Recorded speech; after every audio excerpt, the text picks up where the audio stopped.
Blender. Not that Blender, bro. The other Blender, the 3D modeler one. Yes, that one. Blender is an open source 3D modeler, or is it? Hey everybody, my name is Zei here from the zeibytes YouTube channel. Before we start the video though, let's just go ahead and fast fetch, because why not? So a lot of you have been asking me, why the frick do I use Blender as my video editor? So before this, I was using Davinci Resolve, and then I switched to Kdenlive, and now I use Blender. The reason why I use Blender is, the short answer is I want to be different.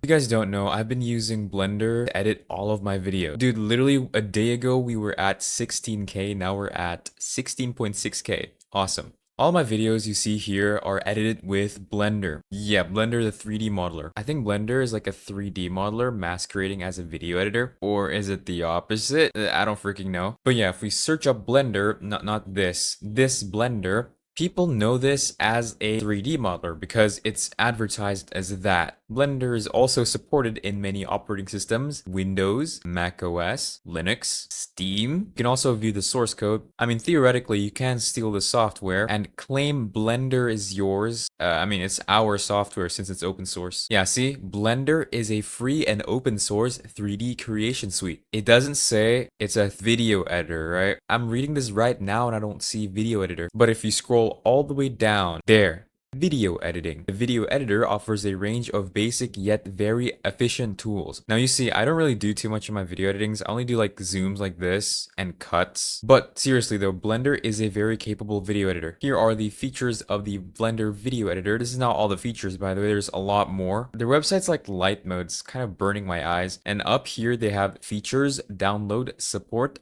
get involved, about, and then store. I don't really edit videos on this PC that I'm using right now to make videos. I edit on my laptop, but we're gonna see how well Blender performs on this PC because my PC is not a high-end PC. I mean, just look, I have a Ryzen 3 and a Vega 8. And also I'm using Paint in my div for my shell and my terminal. Because I use Arch Linux, we're just gonna go ahead and install this using the Arch Linux AUR. So we're gonna do yay-s blender-bin.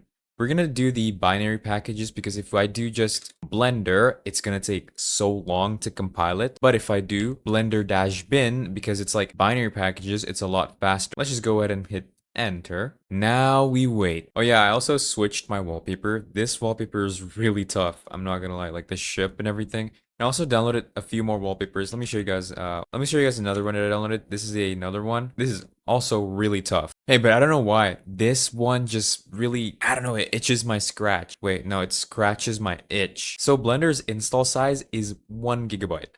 Now you see Blender is packed with features. 1 gigabyte is actually pretty small. Let's just go ahead and click yes. You guys might be saying, why don't you use Kdenlive for editing? Because it's, well, available on Linux. I'm not gonna lie, Kdenlive is dog shit. But you know, I'd rather just go back to Windows and use Sony Vegas or Premiere Pro than use Davinci Resolve. Oh, but Davinci Resolve is free. Do you think I paid for Premiere Pro and Sony Vegas? But you know, I have great expectations for Blender Video Editor because I used to edit my videos on my 2015 MacBook and it does lag sometimes, but it does work. Also, I'm trying to hit 20K subs before the end of the year. If you guys haven't subscribed yet, my cat's gonna touch you. So, oh, also, if you guys wanna help me become the world's greatest scammer, make sure to join my channel members because I have like benefits listed here, right? Members only chat rooms and member shoutouts. I don't have that shit. I am literally scamming you. I've scammed like 3 people so far. Thank you so much for joining my channel. All right, as you can see, it's finished downloading. That was quicker than I expected actually, because I left to like get something to drink and then I came back and it's already done. So let's just go ahead and launch Blender. What the frick, that was quick. Now, if we launch Blender, over here we have general, 2D animation, sculpting, storyboarding, VFX, and video editing.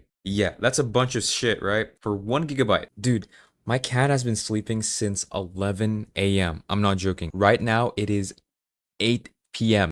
8:17 p.m. to be exact. And my cat is still sleeping, bro. Right now, without further ado, let's just go ahead and click on video editing. This is how video editor looks like. At first, it doesn't really look too familiar to me because this is a bit different than, let's say, Premiere Pro or Sony Vegas. But over here, we have the tools, which is Blade tool and also Slip tool. So I mainly just use the Blade tool here because, well, I cut videos. So I'm gonna open my video folder and we're gonna edit video while I record the video. All right, so you can drag the video from here to down here. They have like 7 channels, but it doesn't really matter where you put it. But for me, I prefer to put it on the bottom. So then up here, I can add extra stuff. So if I want to cut a video, I just go and drag the timeline thingy here and then press K. And then it cuts that. Boom. And if I want to delete it, I just press delete. And if you press Shift A, this appears. We have search, scene, clip, mask, movie, sound, image, / sequence, color, text, adjustment layer, effect strip, and also these. Down here, we have the playback / rendering frame. By default, this is 250, but you can drag this. But you can drag this to the end of the video though. You can also arrange the clips however you want inside of the timeline here. Let me just add another clip. And as you can see, I can do all that. If I want to zoom in and zoom out, I just use my scroll wheel. And if I want to like navigate around here, I can use my middle mouse button, aka middle mouse click. Oh, if you're on a laptop, you can emulate that, which is this option, emulate 3-button mouse, which is the middle mouse click. You can set this to whatever you want. Since I'm on a PC and I have a mouse, I have no problem. I can just use the middle mouse click, just like that. Over here on the channels, you can lock the clips or you could disable them. We right click on the clips, we have a bunch of options here, just like any video editor. If you want to like adjust the colors, right click and then modifiers, add modifier. And then here you can adjust brightness, color balance, compositor, and etc. right over here. Add transitions like crossfade, fades here, fade in and out. You can clear the fade if you don't want the fade. Oh, and let's say you want to disconnect the audio from the main video clip, right click and then disconnect strips, and boom. As you can see, it is disconnected. So on the right over here, we have the render settings, sampling. You can also enable ray tracing if you want to. You can mess around with these settings. I'll mess around later when I'm finished editing the video. You have output settings here. This is where if you want to like adjust the resolution, you can also adjust the resolution scale, aspect X and Y, frame rate. Frame rate's already correct for me. Here is the scene properties, the camera, the audio here if you want to, the strip right over here.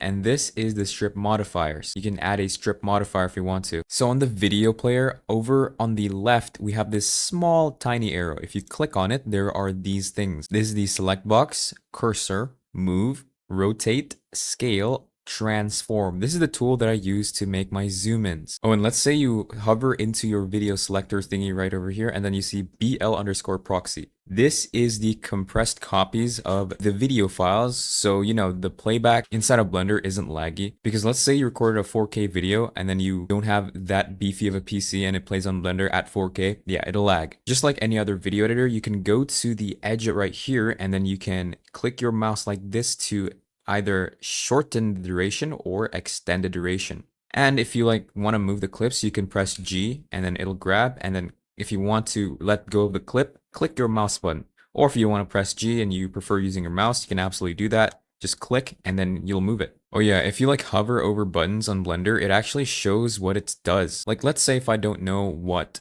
start and end does, I can hover over it and wait for a bit, and then it explains it. The first frame of playback / rendering range. This is actually very helpful because let's say you don't know anything about video editing. If you just hover through it, it actually explains what it does. Up over here, we have files, edit, render, window, and help. So I really recommend clicking help and then manual, because this is what I did when I first installed Blender. I had no idea what to do, but I did some reading, I watched some YouTube tutorials, and well, I now know how to edit videos on Blender. Down over here, we can adjust the playback settings. Sync to audio, of course. You can enable audio scrubbing, play audio. If I disable this, the audio won't play. In active editor, 3D viewport, animation editor, and a lot of more stuff down over here. There's also more buttons here: view, select, marker, add, stripped, image, sequencer, preview. You can have 2 previews if you wanted to. Sequencer and preview.